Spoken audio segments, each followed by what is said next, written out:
আমি আল কোরআনের নাজম নিয়ে কিছু কথা বলতে চাই। নাজম হলো এমন একটি সাবজেক্ট যেখানে কোরআনের আলোচ্য বিষয়সমূহ কিভাবে একটি আরেকটির সাথে সম্পর্কযুক্ত তা অধ্যয়ন করা হয়। প্রথম দৃষ্টিতে মনে হয় আলোচ্য বিষয়গুলো কেমন জানি সম্পর্কহীন, একটি অংশের সাথে আরেকটির কোনো সম্পর্ক নেই। কিন্তু যদি যত্ন সহকারে লক্ষ্য করেন তাহলে দেখবেন আসলে একটি অখণ্ড যুক্তি উপস্থাপন করছে। তো সূরাতুন নাজিয়াত সেরকম একটি সূরা, অনেকগুলো শপথের মাধ্যমে এর সূচনা হয়েছে, যা টেনে নিয়ে আসে, ডুব দেয়। নাজিয়াত কোনো কিছু টেনে নিয়ে আসে, আর গরকান অর্থ যখন তারা ঝাঁপ দেয়। ওয়া নাশিতাতি নাশতা, আর তারা দারুণ ব্যস্ত।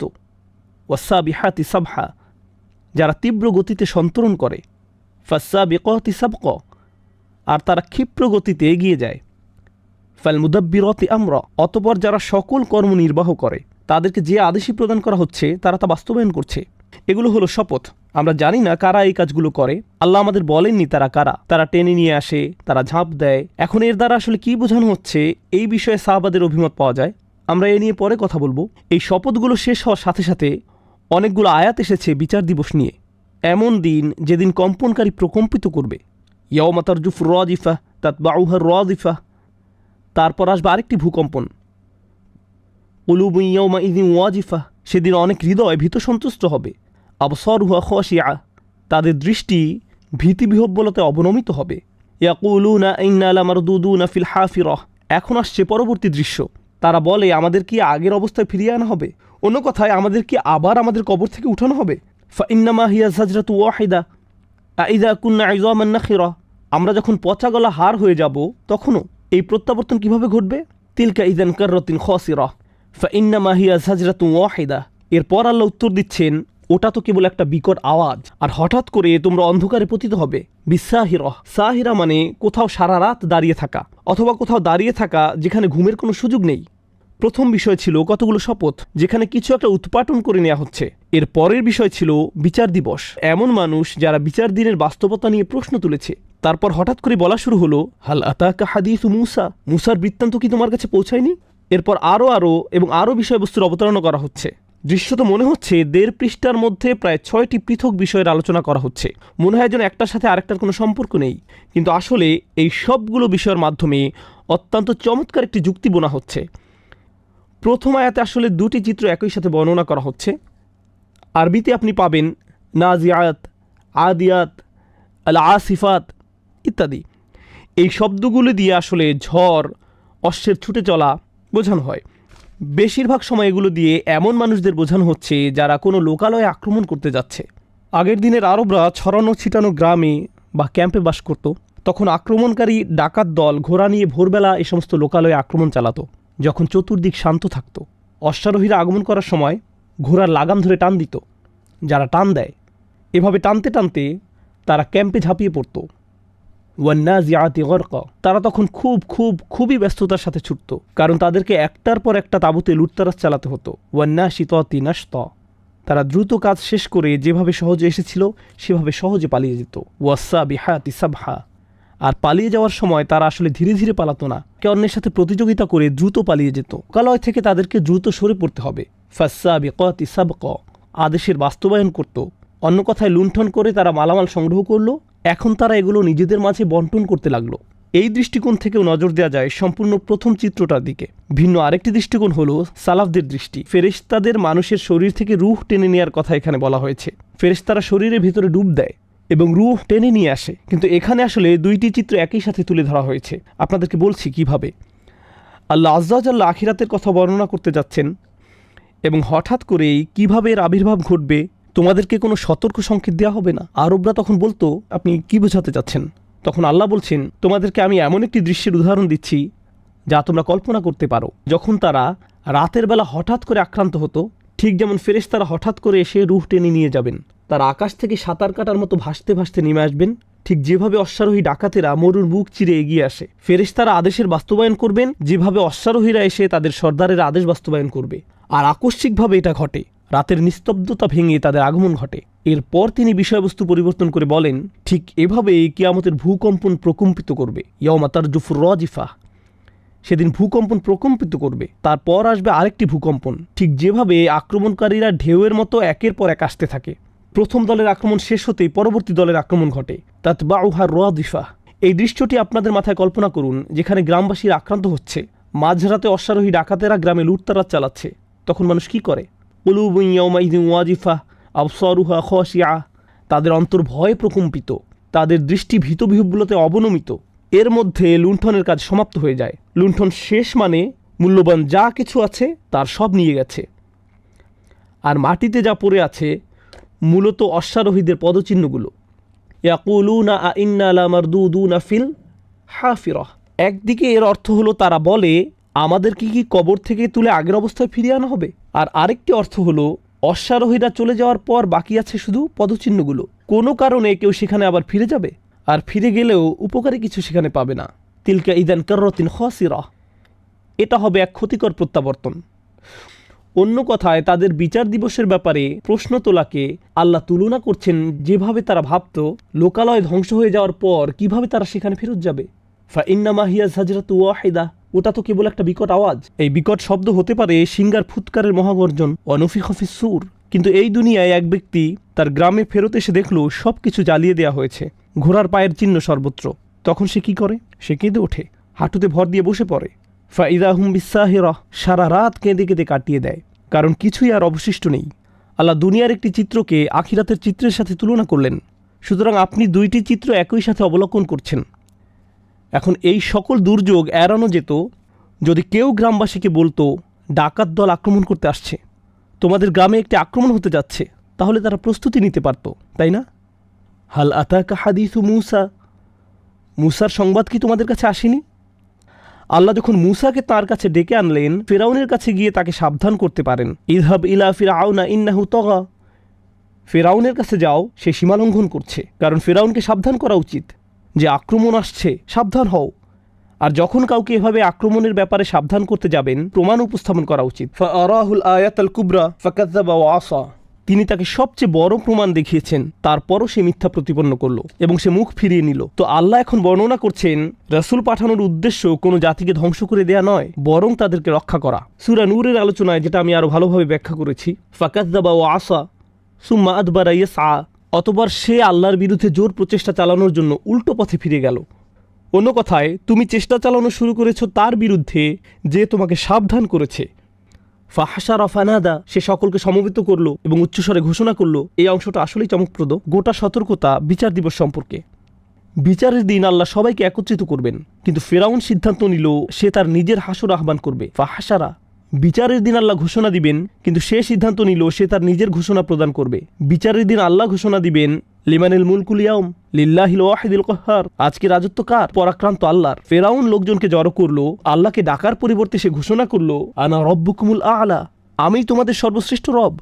তুলনাটা লক্ষ্য করেছেন? বিচার দিবসে কি ঘটবে আমাদের প্রকৃত রবের সাথে, আর অন্যদিকে এই ইডিয়েট কি করছে?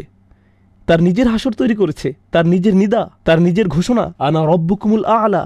সূরার এই পর্যন্ত আলোচনাগুলো কি একবার দুনিয়া তারপর আখিরাত, একবার দুনিয়া তারপর আখিরাত, এভাবে না? এবার পরবর্তী আয়াতের ভাষার দিকে লক্ষ্য করুন। ফাআখাযাহুল্লাহু নাকালাল আখিরাতি ওয়াল উলা। অবশেষে আল্লাহ তাকে আখিরাত ও দুনিয়ার আযাবে পাকড়াও করলেন। সুবহানাল্লাহ। কোরআনে বিষয়গুলো কি সুন্দরভাবে সম্পর্কযুক্ত। তিনি তাকে একটি উদাহরণে পরিণত করলেন দুনিয়া এবং আখিরাতের জন্য। এখন একেবারে শাব্দিকভাবে দুনিয়া এবং আখিরাতের উল্লেখ করা হলো। এখান থেকে আপনি সূরার কেন্দ্রীয় অংশটি পড়লে, যেটা হলো ফিরাউনের একথা বলা যে আমি তোমাদের সর্বশ্রেষ্ঠ রব, এরপর থেকে আল্লাহ কি করলেন? তিনি সিদ্ধান্ত নিলেন যে প্রমাণ করবেন কে সর্বশ্রেষ্ঠ রব। আল্লাহ বললেন, আনতুম আশাদ্দু খালকান মিস সামা। তোমাদেরকে সৃষ্টি করা অধিক কঠিন না আসমান সৃষ্টি? বানাহা। তিনি এটা নির্মাণ করেছেন। এখানে নির্মাণের ব্যাপারটা গুরুত্বপূর্ণ, কারণ ফিরাউন অনেক কিছু নির্মাণ করেছে। তার সময়ে পৃথিবীর শ্রেষ্ঠতম স্থাপত্য ছিল তার, সর্বোচ্চ স্থাপত্য ছিল তার। আল্লাহ বলেন, রাফা আসাম কাহা। আসমানের ছাদ তিনি অনেক উচ্চে তুলেছেন, কারণ ফেরাউনের পক্ষে কোনোদিন আল্লাহর মতো এত উচ্চতম কিছু নির্মাণ করা সম্ভব নয়। তাই ফেরাউন যখন বলল আল আ'লা, উচ্চতা সম্পর্কে আসলে সে কি জানে? রফা আসাম কাহা ফাসাওয়াহা। এরপর আল্লাহ বলেন, ওয়া আগতাশা লাইলাহা ওয়া আখরাজা দুহাহা। আর তিনি এর রাতকে আচ্ছন্ন করেছেন এবং এর দিবালোক প্রকাশ করেছেন। প্রসঙ্গত, প্রথম চিত্রটি কখন ঘটেছিল? রাতের বেলায়, আর সকালের মধ্যে সবকিছু শেষ। তিনি তার রাতকে আধারে ঢেকে দিয়েছেন আর তার দিবালোক প্রকাশ করেছেন। সবকিছু পূর্বের বর্ণনার সাথে সম্বন্ধযুক্ত। তারপর ওয়াল আরদা বা'দা যালিকা দাহাহা, এরপর তিনি জমিনকে বিস্তীর্ণ করেছেন। যখন বলা হয় বিস্তীর্ণ জমিন, তখন এটি জমিনের বিশালতার ইঙ্গিত বহন করে। কোনো লোকালয় যখন আক্রান্ত হয়, কোরআন তাকে বর্ণনা করে দাকাত আলাইহিমুল আরদু বিমা রহবাত, পৃথিবী বিস্তীর্ণ হওয়া সত্ত্বেও তাদের জন্য সংকীর্ণ হয়ে গেল, তাদের পালানোর কোনো জায়গা নেই। আল্লাহ এখানে বলছেন তিনি চেয়েছেন পৃথিবীকে বিস্তীর্ণ করতে, কিন্তু মানুষ যখন তার সাবধানবাণীতে কর্ণপাত না করে, পৃথিবী সংকীর্ণ হয়ে যায়। জমিনের উদ্দেশ্য হলো বিস্তীর্ণ হওয়া, বিস্তৃত হওয়া। প্রসঙ্গত, ফেরাউন বিশ্বাস করত তার বিশাল মাঠের পর মাঠ রয়েছে, তার সুদীর্ঘ নদী রয়েছে। ওয়াহাদিহিল আনহারু তাজরি মিন তাহতি, কুরআনে বলা হয়েছে এই নদীগুলো আমার নিম্নদেশে প্রবাহিত হয়। অতপর তিনি জমিনকে বিস্তীর্ণ করেছেন। এটা বলার পর আল্লাহ বলছেন আখরাজা মিনহা মা আহা ও মার আহা, আল্লাহ তার ভিতর থেকে বের করেছেন পানি। তুমি মনে করেছো তুমি নদীগুলোর মালিক? তিনি এগুলোতে পানি প্রবাহিত করছেন এবং তৃণভূমি তৈরি করেছেন। তৃণভূমি মানে দুনিয়ার সবুজ শ্যামল তৃণলতা। তো আল্লাহ বলছেন পৃথিবীকে আরামদায়ক এবং বিস্তীর্ণ করে তৈরি করা হয়েছে। পানি স্বস্তি ও জীবনের মাধ্যম। তিনি পানি বের করেন যেন তোমরা শ্যামলিমা এবং জীবন পেতে পারো। কিন্তু ফেরাউনের ক্ষেত্রে পৃথিবী সংকীর্ণ হয়ে গেল, আর পানি জীবনের উৎস না হয়ে মৃত্যুর উৎসে পরিণত হলো। অন্য কথায়, এই দুনিয়াতে আল্লাহ যে জিনিসগুলো নিয়ামত হিসেবে তৈরি করেছেন, আপনি যদি সঠিকভাবে এগুলোর ব্যবহার না করেন, এই জিনিসগুলো আপনার মৃত্যুর উৎসে পরিণত হতে পারে। একই জিনিস, একই নিয়ামত বিষে পরিণত হবে। আখরাজা মিনহা মা আহা ওমার আহা ওয়াল জিবালা আরসাহা, আর পর্বতগুলোকে তিনি দৃঢ়ভাবে প্রথিত করেছেন। ইরসা ব্যবহৃত হয় তাঁবু টাঙানোর জন্য। যখন বিশাল খুঁটি মাটিতে গেড়ে দেওয়া হয়, এটাকে বলা হয় ইরসা। যখন আপনি গেড়ে দেন, তিনি বলেন তিনি পর্বতগুলোকে গেড়ে দিয়েছেন। অনেকে বৈজ্ঞানিক দৃষ্টিতে আয়াতগুলো অধ্যয়ন করে এবং পর্বত কিভাবে তৈরি হয়েছে ইত্যাদি নিয়ে আচ্ছন্ন হয়ে পড়ে। দেখুন, এই আয়াতের মূল বিষয় এটা না। জানেন এই আয়াতের বিষয়বস্তু কি? আপনি যদি ফেরাউনের স্থাপত্যগুলোর দিকে তাকান, তারা পর্বতকে নকল করতে চেয়েছিল। তারা পিরামিডগুলোকে পর্বতের মতো করে নির্মাণ করতে চেয়েছিল, কারণ পর্বত শক্তির নিদর্শন।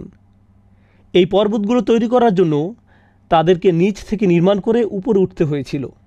তাহলে উঁচু করে নির্মাণ করতে হলে আপনাকে প্রথমে নিচের দিক থেকে শুরু করে আস্তে আস্তে উপরে উঠতে হবে।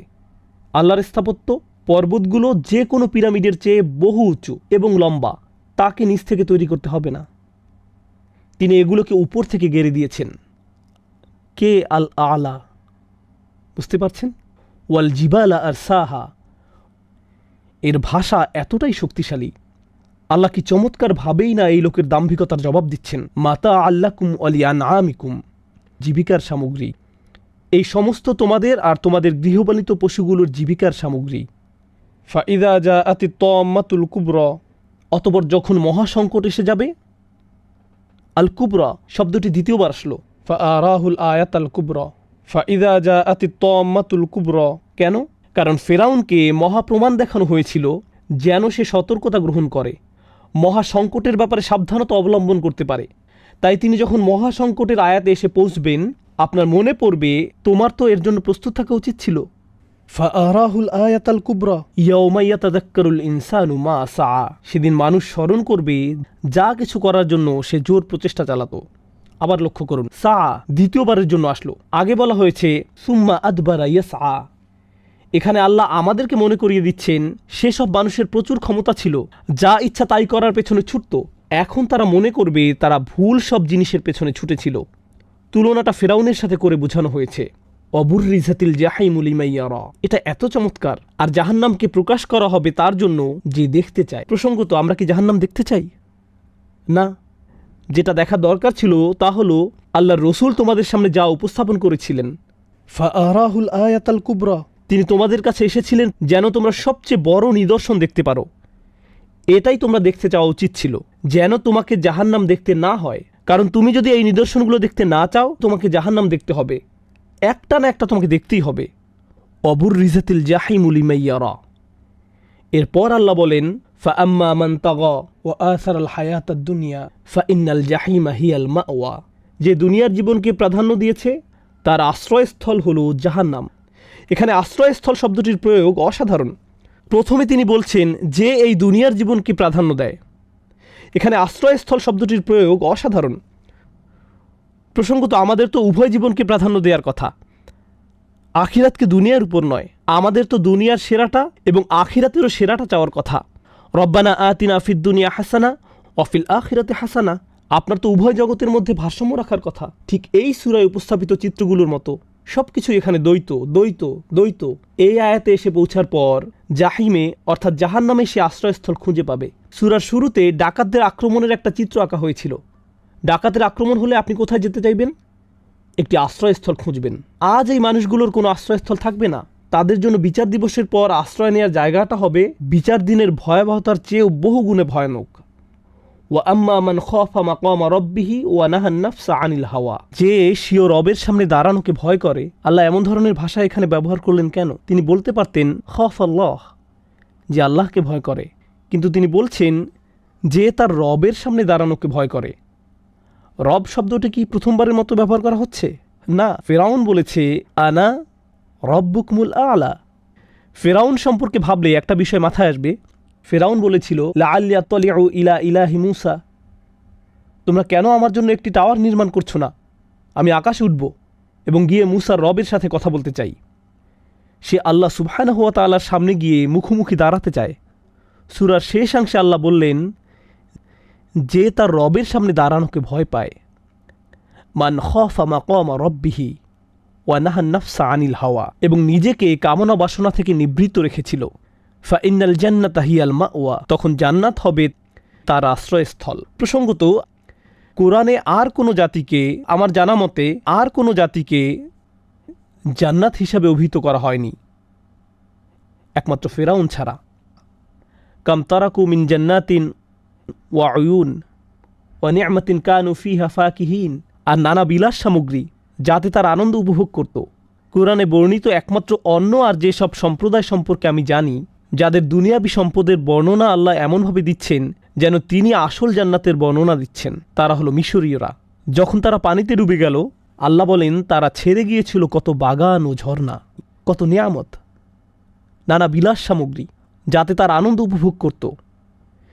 যে শব্দগুলো ব্যবহার করা হয়েছে তাদের ফেলে যাওয়া বিলাস সামগ্রীর বর্ণনা প্রদানে ফেরাউনের সম্পদের বা মিশরীয়দের সম্পদের বর্ণনা ছাড়া অন্য যে জায়গায় এই শব্দগুলো ব্যবহার পাওয়া যায় তা হলো জান্নাত। অবাক করা ব্যাপার, এখানে আল্লাহ বলেন ফা ইন্নাল জান্নাতা হিয়াল মাওয়া। সত্যিকারের জান্নাত ফেরাউনের দুনিয়াবি জান্নাত নয়। সত্যিকারের জান্নাত হলো ওই ব্যক্তির আশ্রয়স্থল যে নিজেকে কামনা বাসনা থেকে বিরত রাখতে পেরেছিল। ইয়াসআলুনাকা আনিস সাআহ, তারা আপনাকে সময় সম্পর্কে জিজ্ঞেস করে। কোন সময়? বিচারের দিন। কিন্তু তারা কিভাবে এ সম্পর্কে জিজ্ঞেস করে? আইয়ানা মুরসাহা, কখন তা নিচে স্থাপন করা হবে? নিচে স্থাপন করা বা গেড়ে দেওয়ার কথাকে এই প্রথম বলা হচ্ছে। এছাড়া আর কোন জিনিস নিচে গেড়ে দেওয়া হয়েছিল? পর্বত। দেখুন, মানুষ কি ফেরাউনকে প্রশ্ন করত? ফেরাউন যখন বলতো আমি শাস্তি দিব, তখন কেউ কি তাকে জিজ্ঞেস করত কখন তুমি আমাদেরকে শাস্তি দিবে? এই প্রশ্ন করতে হলে আপনাকে চরম বোকা হতে হবে। ফেরাউনকে, যে এই বিশাল প্রাসাদের অধিপতি, তাকে গিয়ে কি জিজ্ঞেস করবেন কখন শাস্তি দিবে আমাদেরকে? কারণ আপনি যদি বলেন কখন শাস্তি দিবে, তখন সে বলবে আমি পরে এক সময় শাস্তি দেওয়ার কথা চিন্তা করেছিলাম, কিন্তু তোমার জন্য স্পেশাল শাস্তির আয়োজন করছি এখনই। ব্যাপারটি কেমন না? তাহলে তুমি এই লোককে ভয় পাচ্ছ যে এই ছোট্ট পিরামিডের মালিক, কিন্তু তুমি তাকে ভয় পাচ্ছ না যিনি পর্বতকে স্থাপন করেন। আর তুমি এটা বলার দুঃসাহস দেখাও কখন এটা নিচে ফেলা হবে। শুধু মুরসা শব্দটি আপনাকে মনে করিয়ে দেওয়ার কথা যিনি উপর থেকে পর্বতকে ছেড়ে দেন। তিনি এতটা ক্ষমতাশালী যে তোমার বোকার মতো প্রশ্ন করা উচিত নয় বিচারের দিন কবে আসছে। ফিমা আনতা মিন যিকরাহা, তা উল্লেখ করার কি জ্ঞান তোমার আছে? তুমি এ সম্পর্কে বলার কে? ইলা রব্বিকা মুনতাহাহা, এ সংক্রান্ত জ্ঞান তোমার প্রতিপালক পর্যন্তই শেষ। অর্থাৎ কখন এটা ঘটবে, কখন এটা আসবে, কখন এর সমাপ্তি হবে, এর সব কিছু আল্লাহর হাতে। ফেরাউন এই প্রেক্ষাপটে ফাহাসারা, সে লোকজন জড়ো করল। সে তার নিজের একত্রিত করার দিন আয়োজন করতে চেয়েছিল। আর আল্লাহ বলছেন আমি আমারটার মালিক, কারও এতে নাক গলানোর সুযোগ নেই। ইলা রব্বিকা মুনতাহাহা ইন্নামা আনতা মুনজিরু মান ইয়াখশাহা, যারা একে ভয় করে তুমি কেবল তাদের সতর্ক করতে পারবে। এখন আসছে আমার প্রিয় আয়াত, শেষ আয়াত। কাআন্নাহুম ইয়াওমা ইয়ারাউনাহা, কাআন্নাহুম ইয়াওমা ইয়ারাউনাহা, যেদিন তারা তা দেখবে। লাম ইয়ালবাসু ইল্লা আশিয়াতান আও দুহাহা। সেদিন তাদের মনে হবে তারা পৃথিবীতে এক সন্ধ্যা বা এক সকালের বেশি অবস্থান করেনি। সেই রাত এবং সেই সকাল, কোথায় এই গোটা সূরার সূচনা হয়েছিল? ডাকাত দলের অতর্কিত আক্রমণের মাধ্যমে। এই আক্রমণ কখন ঘটেছিল? রাত এবং সকালের মাঝে। এখন আপনি যদি সেই আক্রমণের মুখে পড়তেন, ভীত সন্ত্রস্ত হয়ে পড়তেন, মনে করতেন আপনার জীবন শেষ। যদিও বেঁচে যেতেন, সারা জীবন ধরে আপনি শুধু সেই রাতের কথা মনে রাখতেন যখন বিচার দিবস আসবে, ফেরেশতাদের আক্রমণ ঘটবে, মানুষকে কবর থেকে উঠানো হবে। মনে করুন মানুষ তাঁবুতে ঘুমাচ্ছে, হঠাৎ আক্রমণ। কি হয়েছে কি হয়েছে? মানুষ তাদের কবরে ঘুমাচ্ছিল, জেগে উঠে বলবে কি হয়েছে কি হয়েছে। ডাকাতরা আপনাকে বিছানা থেকে টেনে তুলবে, ফেরেশতারা কবরে এসে মানুষকে টেনে তুলবে। এমনটাই ঘটবে। আর এটা যখন ঘটবে, তারা তাদের জীবনের আর কিছুই মনে রাখবে না। কি ছাড়া? সেই রাত। শুধু সেই রাতের কথাই তাদের মনে থাকবে। সেই রাত। তারা তাদের জীবনের আর কিছুই মনে রাখবে না। কাআন্নাহুম ইয়াওমা ইয়ারাউনাহা লাম ইয়ালবাসু ইল্লা আশিয়াতান আও দুহাহা। দুইটি চিত্র অসাধারণভাবে মিলে গেল সূরার শেষে এসে। ব্যাপারটা বিস্ময়কর, অসাধারণ সুন্দর। কিভাবে আল্লাহ আযজা ওয়া জাল্লা কথা বলেন। সমস্যা হলো, আমি যা বলছি তার অধিকাংশই আপনারা আবিষ্কার করতে পারবেন না যদি শুধু অনুবাদ পড়েন। আমি বলেছিলাম এই সূরার কেন্দ্রীয় একটা অংশ রয়েছে, আনা রব্বুকুম আল আ'লা।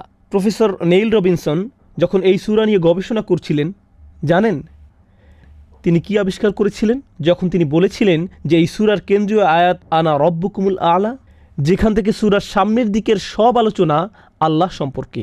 দ্বিতীয় অংশ, একই সংখ্যক সিলেবল, সূরার শুরু থেকে আনা রব্বুকুমুল আ'লা পর্যন্ত একই সংখ্যক সিলেবল ব্যবহার করা হয়েছে, সেখান থেকে শেষ পর্যন্ত ওয়ার্ড নয়, সিলেবল। সূরার কেন্দ্রীয় জায়গায় বসানো হয়েছে আনা রব্বুকুমুল আ'লা। সুবহানাল্লাহ। এই বার্তাটাই এখানে দেয়া হচ্ছে যে ফেরাউনের মতো হইও না। কুরাইশদের দাম্ভিকতা ঠিক ফেরাউনের দাম্ভিকতার মতো ছিল না। ফেরাউনের মতো দাম্ভিক হওয়ার জন্য তোমাদের তার মতো দুর্গ এবং প্রাসাদ থাকতে হবে না। কোনো কিছু না থাকলেও তার মতো অহংকারী হয়ে যেতে পারো। আল্লাহ আযজা ওয়া জাল্লা আমাদেরকে আরও ভালোভাবে বুঝার তৌফিক দান করুন। বারাকাল্লাহু লি ওয়া লাকুম। আসসালামু আলাইকুম ওয়া রাহমাতুল্লাহি ওয়া বারাকাতুহু।